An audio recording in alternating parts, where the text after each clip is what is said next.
Hi guys, and welcome back to Ron's Keto Cafe. Today we're making 3 eggs over easy with Canadian bacon. Now, I usually take a couple of tablespoons of butter with a little bit of olive oil in the pan. Got a pan going really good. Cracked my 3 eggs into a separate bowl because I didn't want any shells in my pan. And then once the eggs were done, I flipped them over and did really well. I didn't break them this time. And then I put 3 slices of Canadian bacon in, a really healthy breakfast or a carnivore meal. You can have eggs any time of day.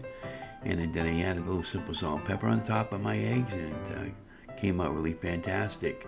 That leads me to the question of the day. What's your favorite method of cooking eggs?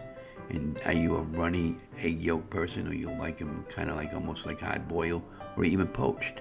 What's your favorite way of cooking eggs in the morning or any time of day? I like eggs almost any time of day. And again, don't forget to like, share, and subscribe to my channel. Have an amazing day.